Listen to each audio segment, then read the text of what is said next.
Mfethu ayikho ngisho neyodwa into ekuthiwa bazenza ngoba abantu bamzilikazi uZulu loyo. Angibone abantu bakaZulu mfethu banokuba lemizwa le edakiwe sometimes ufice sebeze bethuka isilo samabandla.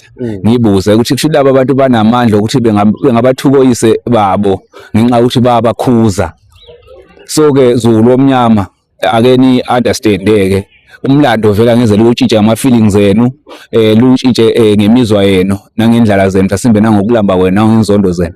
Iqiniso umlando masulandela umzilikazi kaMashobana namhlanje umlando ukhona wasuka engome uZulu loyo uyena wabamba iqhaza elikhulu kakhulu abanye ngisho ukuthi nje namhlanje bathi bawuZulu bangena ngaphansi kwaZulu ngenxa yesilo samabandla isilo samaNdebele umzilikazi kaMashobana.